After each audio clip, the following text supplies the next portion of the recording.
नमस्ते। आज हम स्टार्ट करते हैं किसी कंडक्टर या कैपेसिटर की एनर्जी का फार्मूला डिराइव करेंगे। ठीक है, energy stored in A charge conductor और कैपेसिटर। सपोज हमारे पास कोई एक कंडक्टर है, एक स्फीयर है, इसको हमने चार्ज दिया। ठीक है, एक स्फीयर को हम चार्ज देते हैं प्लस क्यू। तो ऐसा करने में हमको वर्क करना पड़ता है। ये स्फीयर का सबसे पहले हम ले लेते हैं, इसकी कैपेसिटी है सपोज सी इसकी कैपेसिटी है और इसको हम चार्ज देते जा रहे हैं। तो जैसे जैसे चार्ज देंगे, चार्ज देने में हमको क्या करना पड़ेगा, वर्क करना पड़ेगा। क्यों? क्योंकि जैसे हमने थोड़ा सा पॉजिटिव चार्ज दिया तो और हम पॉजिटिव चार्ज जब उसको देने जाएंगे तो रिपल करेगा, उस रिपल्शन के अगेंस्ट हमको और चार्ज देने में उसको वर्क करना पड़ेगा और ये वर्क उसमें एनर्जी के फॉर्म में स्टोर होता जाता है। ठीक है, तो इसका हमको फार्मूला फाइंड करना है, या हमको इसका एनर्जी का फार्मूला फाइंड करने के लिए करना क्या है, work done in giving charge. जैसे जैसे हम इसको चार्ज देते जाते हैं तो पूरा सपोज हम इसको कैपिटल क्यू चार्ज दे रहे हैं तो कैपिटल क्यू चार्ज देने में कितना वर्क करना पड़ेगा। कहाँ से? जब इस पर कोई चार्ज नहीं था, जीरो चार्ज था, वहाँ से लगा के कैपिटल क्यू चार्ज देने तक टोटल वर्क कितना करना पड़ेगा वो हमको कैलकुलेट करना है।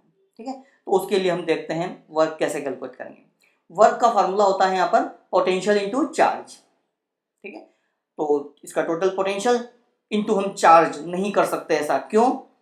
क्योंकि जैसे जैसे हम चार्ज देते जाएंगे इसका पोटेंशियल चेंज होता जाएगा, पोटेंशियल कांस्टेंट नहीं रहेगा। ठीक है, कैपेसिटी कांस्टेंट है, कैपेसिटी ये सी तो डिपेंड नहीं करेगी कि इस पर चार्ज कितना है। ठीक है, सी तो कांस्टेंट है, बट इसका पोटेंशियल जो होगा वो चेंज होगा। तो हम पोटेंशियल इनटू चार्ज नहीं कर सकते क्योंकि पोटेंशियल वेरिएबल है। कौन सा पोटेंशियल लें, इसलिए हम इंटीग्रेशन मेथड का यूज करेंगे। इसके लिए हम एज्यूम कर लेते हैं कि इसको हमने किसी इंस्टेंट चार्ज देते जाते किसी मोमेंट इस पर स्मॉल क्यू चार्ज है और इससे इसका पोटेंशियल हो गया स्मॉल वी। ठीक है, स्मॉल वी इसका पोटेंशियल है एट एनी मोमेंट और स्मॉल क्यू इस पर चार्ज है। तो अब स्मॉल वर्क डन, इस मोमेंट हम इसको स्मॉल चार्ज देते हैं डी क्यू, तो ऐसा करने में small work done D W क्या हो जाएगा, ये अपना small work done D W equal to V into D Q. This is small work done in giving small Q delta D Q charge.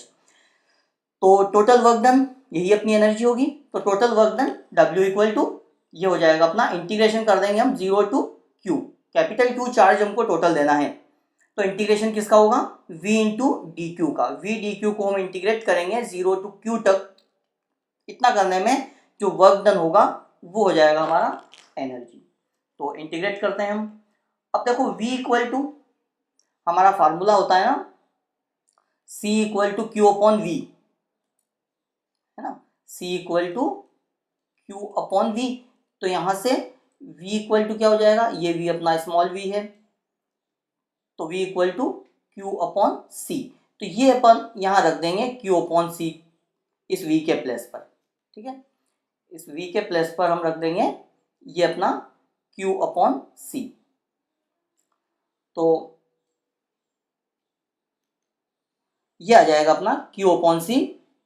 अब c तो कांस्टेंट है क्योंकि जैसे जैसे चार्ज इंक्रीज होगा तो अपना पोटेंशियल चेंज होगा, ये तो बढ़ेगा नहीं c, तो इसलिए c को हमने बाहर निकाल लिया, c कांस्टेंट है, c का कुछ नहीं होगा।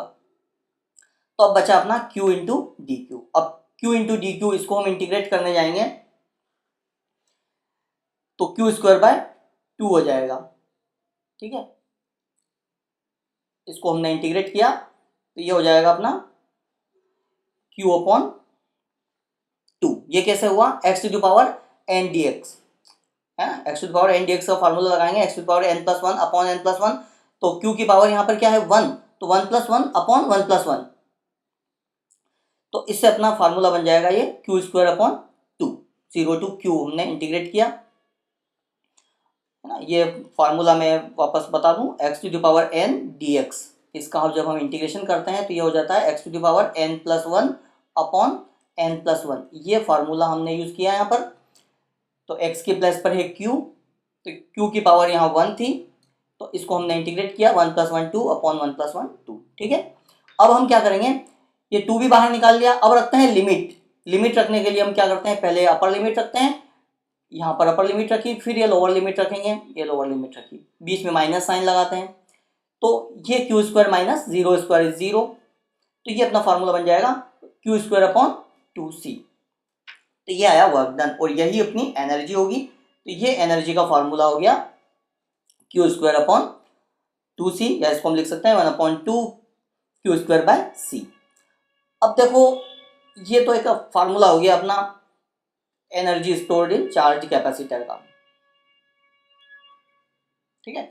अब हम Q इक्वल टू CV भी रख सकते हैं, है ना। Q इक्वल टू होता है CV, तो Q इक्वल टू CV रख देंगे। तो Q स्क्वायर है तो C square V square, C से C का स्क्वायर कैंसिल हो जाएगा, तो ये बचेगा हाफ CV स्क्वायर। ये अपना इंपॉर्टेंट फार्मूला है, ठीक है। इस फार्मूले को हम यूज़ करेंगे बहुत ज़्यादा, क्योंकि जब भी हमको ऐसा कुछ करना होता है तो उस कैपेसिटर या उस कंडक्टर की कैपेसिटी हमको पता होती है।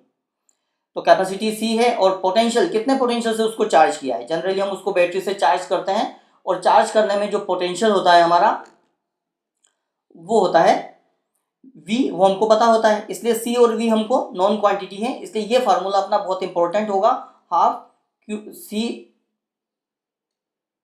वी स्क्वायर, ठीक है, हाफ सी वी स्क्वायर। इस फार्मूले को अच्छे से याद रखना है, इसको हम बहुत ज़्यादा यूज़ करेंगे बार बार। अब इसको हम एक और फार्मूले में कन्वर्ट कर सकते हैं, बट C इक्वल टू होता है Q अपॉन V, तो इस C के प्लेस पर हम Q अपॉन V रख देंगे, ठीक है। तो V से V का स्क्वायर कैंसिल और ये बचेगा हाफ QV। तो तीन फार्मूले हमारे पास आ गए, ठीक है। और तीनों फार्मूले को आपस में कन्वर्ट करने के लिए हमने यूज़ किया C equal to Q upon V, ये अपना बेसिक फार्मूला है कैपेसिटी का है। तो ये तीन फार्मूले अपने पास आ जाएंगे एनर्जी के। एक तो ये वाला अपना half Q square upon C, half C V square and half Q V. इसमें से ये बीच वाला फार्मूला ये हम ज़्यादा यूज़ करेंगे, क्योंकि सी और वी हमको पता होता है। ये अच्छे से याद रख लेना है, पक्का दिमाग में बिठा लो। एक सी कैपेसिटी का कोई कंडक्टर या कैपेसिटर है, उसको वी पोटेंशियल से चार्ज किया है, तो उसमें एनर्जी होगी हाफ सी वी स्क्वायर। अब इसकी मैं एक छोटी सी मेथड बता देता हूँ जिसमें हम बहुत इजीली इसको डिराइव कर सकते हैं। अपनी प्रॉब्लम थी कि जब हम चार्ज देते जाते हैं ना, तो उसका पोटेंशियल चेंज होता जाता है, बढ़ता जाता है। तो potential into charge, potential change हो रहा था, इसलिए हम इसकी जगह यूज कर लें एवरेज पोटेंशियल। तो average potential into charge, total charge Q, है ना। फाइनली उस पर चार्ज हमने कैपिटल क्यू दिया है। तो एवरेज पोटेंशियल कैसे लेंगे, शुरू में पोटेंशियल था 0 और बाद में पोटेंशियल मैक्सिमम हो गया कैपिटल V, ठीक है। ये जो स्मॉल v लिया था वो किसी इंस्टेंट पोटेंशियल था, ठीक है। फाइनल जब फुल चार्ज हुआ तब उसका फाइनल पोटेंशियल कैपिटल V है। तो 0 + v अपॉन 2, ये तो हो गया एवरेज पोटेंशियल इनटू चार्ज, तो ये बन जाएगा अपना v इंटू क्यू अपॉन 2, तो हाफ क्यू वी। ये हाफ क्यू वी अपना यही वाला फार्मूला था जो लास्ट में आया था। ये इसी फार्मूले को हम कन्वर्ट कर सकते हैं इन दोनों फार्मूले में, ठीक है। ये फार्मूला ये सारे फार्मूला इससे बन जाएंगे, ठीक है। तो अपनी इंटीग्रेशन वाली मेथड का अल्टरनेटिव बहुत ही शॉर्ट में हम ऐसे निकाल सकते हैं। बट इंटीग्रेशन वाली मेथड एक बेसिक, एक स्किल है, एक कंसेप्ट है, एक तरीका है जो हम बहुत ज़्यादा फिजिक्स में यूज़ करते हैं बार बार, है ना। इसलिए उसको बहुत अच्छे से समझना है। यहाँ हम एक चीज़ और निकाल सकते हैं, एक कैपेसिटर होता है ना हमारा, ये कैपेसिटर होता है अपना पैरेलल प्लेट कैपेसिटर, जिसमें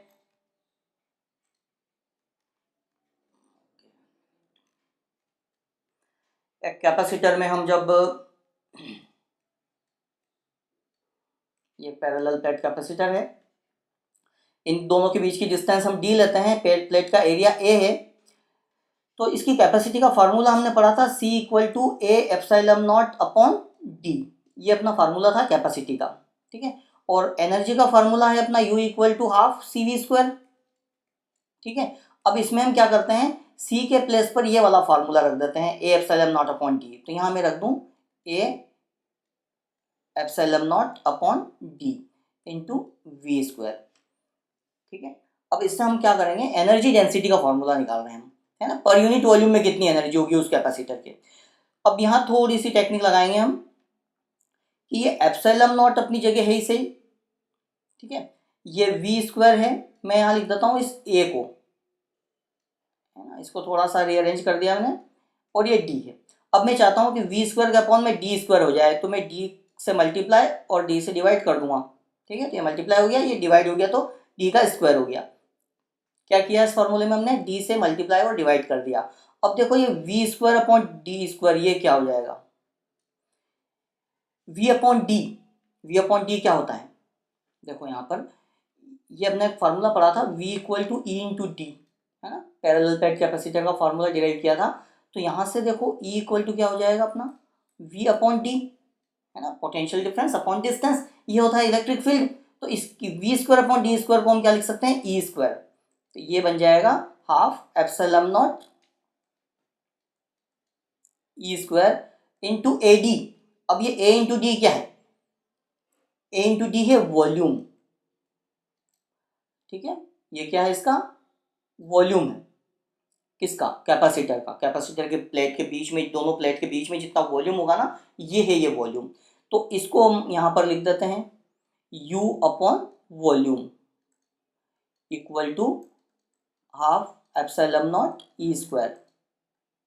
इस वॉल्यूम को हमने U के अपॉन में ले लिया। तो ये U अपॉन वॉल्यूम, ये क्या हो गया अपना energy of per unit volume, energy stored in per unit volume of capacitor, this is energy density, है ना। पर यूनिट वॉल्यूम में जो एनर्जी है उसको हम क्या कहेंगे, एनर्जी डेंसिटी। और उसका फॉर्मूला बन गया अपना half epsilon naught E square. तो ये एनर्जी डेंसिटी का फॉर्मूला, इसको याद रखना है इलेक्ट्रिक फील्ड के फॉर्म में, है ना। एप्सिलॉन नॉट क्या है, दोनों प्लेट्स के बीच में एयर वैक्यूम है तो उसकी परमिटिविटी है जो कांस्टेंट है, और यहाँ कोई मीडियम होगा तो इस एप्सिलॉन नॉट के साथ में उस मीडियम का डाइलेक्ट्रिक कांस्टेंट किया जाएगा, तब यह फार्मूला अपना बन जाएगा। एनर्जी डेंसिटी को मैं स्मॉल यू से रिप्रेजेंट कर दूं, तो energy density small u equal to half epsilon naught E square, है ना। और मीडियम होगा तो मीडियम का डाइलेक्ट्रिक कांस्टेंट यहाँ हम लिख देंगे, अदरवाइज एप्सिलॉन नॉट है इसे बिना किसी मीडियम के। तो ये दो फार्मूले अपने हुए आज, एनर्जी का फार्मूला और एनर्जी डेंसिटी का फार्मूला। उसके लिए वापस से एक बार पूरा मैं रिवाइज करवा देता हूँ कि क्या किया हमने। किसी कंडक्टर के अंदर जो एनर्जी होती है चार्ज्ड कंडक्टर के अंदर, उसका फार्मूला हमने डिराइव किया, है ना। उसके लिए हमने बीच में किसी इंस्टेंट पर लिया कि उस पर स्मॉल क्यू चार्ज है, जिसकी वजह से इसका पोटेंशियल स्मॉल v हो गया है। अब हम पोटेंशियल इनटू चार्ज नहीं कर सकते क्योंकि पोटेंशियल वेरिएबल है, पोटेंशियल चेंज होता जा रहा है, इसलिए हम क्या करेंगे यहाँ पर work done in giving small charge. तो स्मॉल चार्ज देने में वर्क डन स्मॉल dw निकाला हमने, तो टोटल वर्क डन क्या हो जाएगा, इंटीग्रेट कर देंगे हम 0 टू कैपिटल Q तक, क्योंकि टोटल चार्ज हम कैपिटल Q देने वाले हैं। तो v into D Q, V के प्लस पर Q अपॉन सी रख देंगे, C कांस्टेंट निकल जाएगा तो Q बचेगा, Q का इंटीग्रेशन करेंगे Q स्क्वायर अपॉन 2 फिर से बाहर, और लिमिट रखेंगे upper limit minus lower limit Q square के प्लस पर। तो ये बन जाएगा अपना formula Q square upon 2C, इसको अरेंज कर देंगे half Q square upon C, Q equal to CV रखेंगे तो ये बन जाएगा C square V square upon C। तो इससे बन जाएगा अपना मेन फार्मूला अपना हाफ CV स्क्वायर, जिसको हम बहुत ज़्यादा फ्रिक्वेंटली यूज़ करने वाले हैं हमेशा, ठीक है। इसको और कन्वर्ट करेंगे तो C equal to Q upon V रखेंगे तो एक और फार्मूला बन जाएगा हाफ QV, ठीक है। तो इस तरह से हमको एनर्जी के 3 फार्मूले बन गए, half C square upon V Q square upon C, half CV square and half QV, ठीक है। और इसको बहुत ही 3 स्टेप में हम बहुत शॉर्ट तरीके से डिराइव कर सकते हैं। Average potential into charge, average potential 0 plus V upon 2 into Q, तो ये हो जाएगा हाफ QV। और एनर्जी डेंसिटी का फॉर्मूला डिराइव करने के लिए हम क्या करेंगे, हाफ CV स्क्वायर में C की जगह हम रखेंगे पैरेलल प्लेट कैपेसिटी का formula A epsilon not upon D। ये रखने के बाद हमको इलेक्ट्रिक फील्ड इंट्रोड्यूस करना है। यहाँ आपने को ध्यान क्या रखना है, इलेक्ट्रिक फील्ड कहाँ से लाएंगे, V अपॉन डी होता है इलेक्ट्रिक फील्ड। तो यहाँ V square upon D square बना सकते हैं, V का तो स्क्वायर है बट D का स्क्वायर नहीं है, तो D का स्क्वायर करने के लिए हम क्या करेंगे, D से डिवाइड कर देंगे और D से मल्टीप्लाई कर देंगे तो ये D का स्क्वायर हो जाएगा। अब D से जब हम मल्टीप्लाई करेंगे तो AD बन जाएगा अपना वॉल्यूम ऑफ कैपेसिटर, ठीक है। तो इस वॉल्यूम को उसके एनर्जी के अपॉन में ले लेंगे तो ये बन जाएगी energy stored in per unit volume, that is half epsilon naught E square. So this will become energy density, ठीक है। तो आज के लिए इतना ही, थैंक्स।